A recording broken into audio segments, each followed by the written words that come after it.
Hello, people. Welcome back to another video by your good friend, Chad Marco. Make sure you guys you can the like button, check out my other social media, and let's have a very important conversation here. So this video is called Why You Should Cut Off Toxic People, or something to that effect.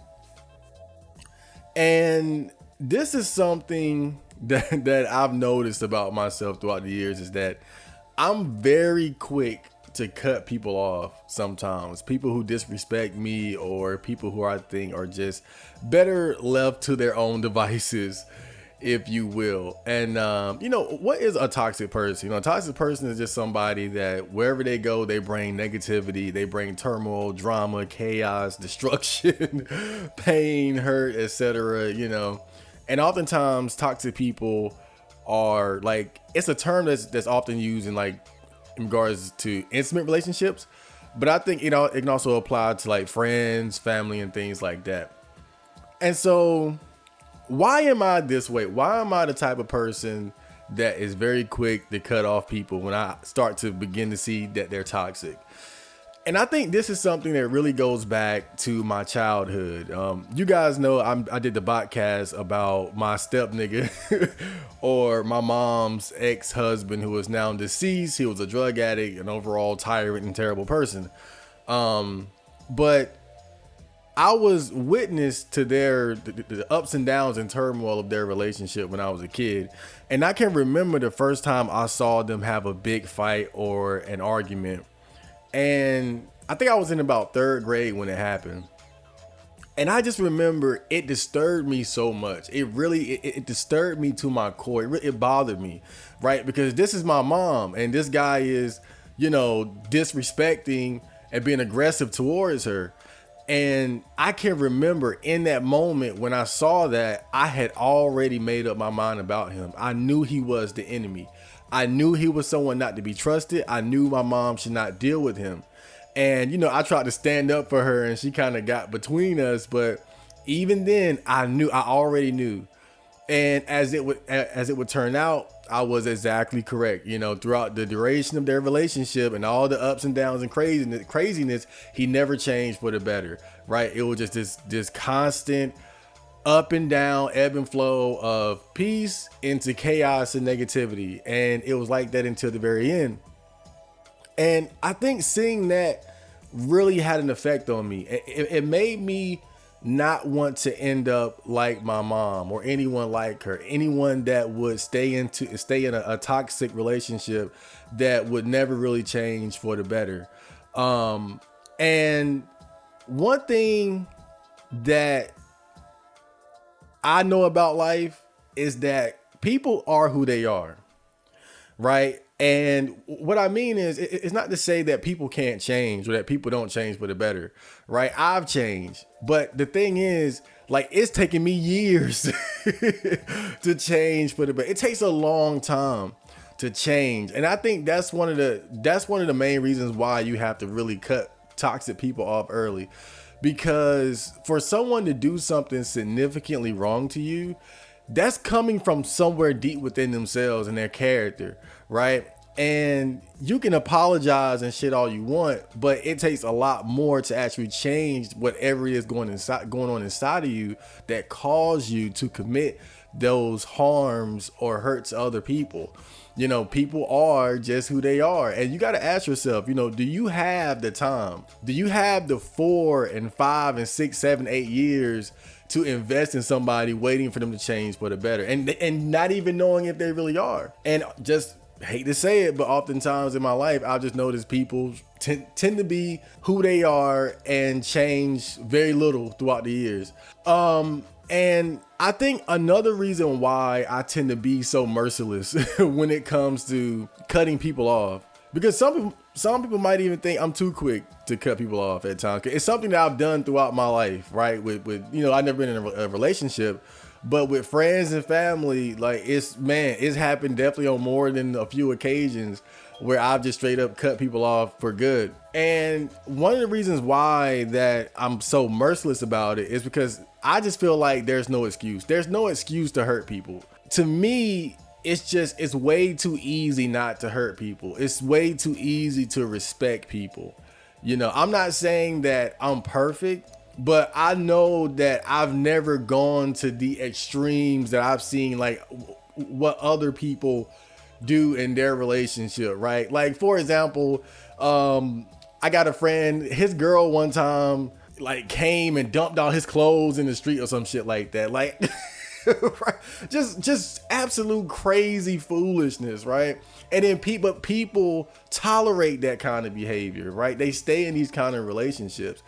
And I can't understand it because I've never done something like that. I've never just gone to those limbs. And I think one thing that has to be understood though is that obviously no relationship is perfect. Like, I'm not saying this like you should expect perfection from the people that you deal with, whether it's lovers or friends, but at the same time, you got to have boundaries. Like, there has to be a line that can't be crossed. Cause I'm sure, like, with some of my friends, we've had arguments, we've had disagreements and things like that. But, that can be normal, but it's a difference when it goes past a certain point. Like, just for example, you might be a woman, right?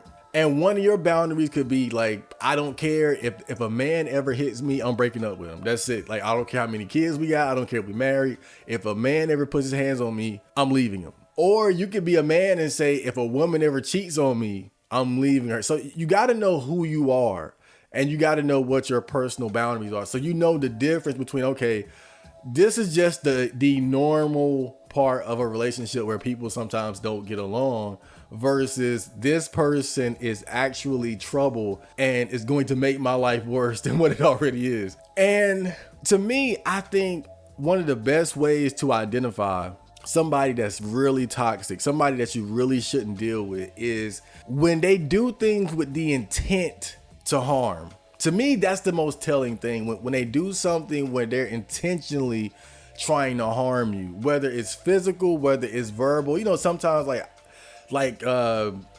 just imagine saying the most nasty like the most verbally abusive thing that you can, like, and really, like, I want to take this person down a notch. I want to hurt your feelings, right? That's somebody that's toxic, or somebody that is blatantly disrespectful to you, right? They know you don't want someone or them to do this, and they do it anyway. That's blatant disrespect.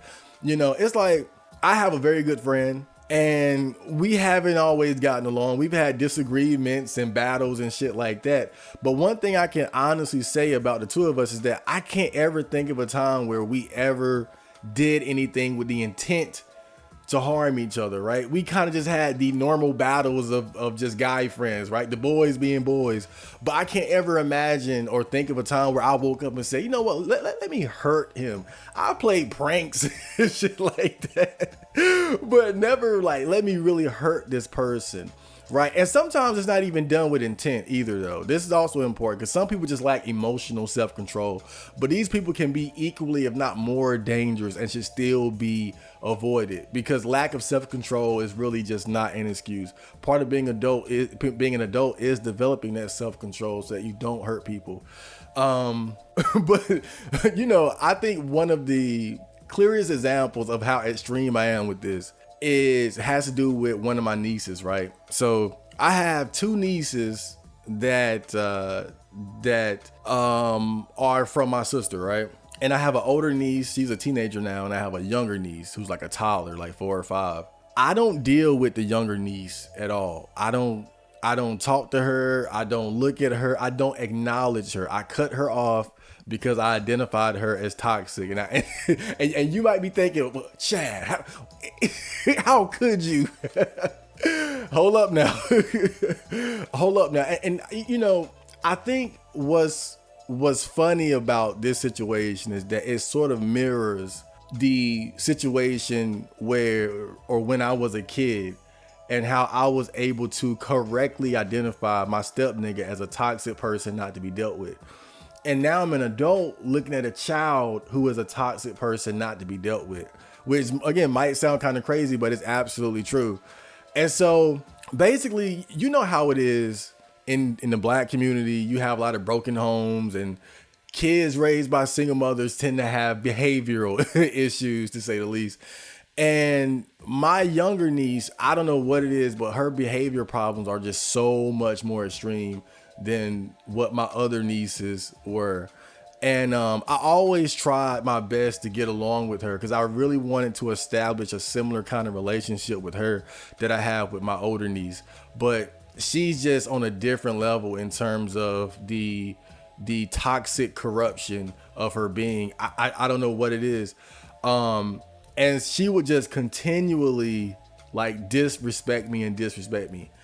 And I remember one time I pulled her to the side because I had to, I'm gonna let you know. I pulled her to the side and I told her, I said, hey, I'm trying to be your friend, but if we're gonna have a good relationship, I need you to respect me. You gotta stop all this nonsense you're doing. And then, she act like she was gonna go along with it, that she understood and all that shit. So I'm like, cool. And so, day goes about normally and we're playing and whatnot. And then I remember we were in my room and I specifically told her, don't touch my studio keyboard. And she was like, okay. And then later on, she ran and walked over my bed with her damn shoes on and started fucking with the keyboard and looked at me like, bitch, I'm fucking with the keyboard. I'm telling you, I know she's a child, but I knew in my heart that she was doing it intentionally. That was not a child for getting, no.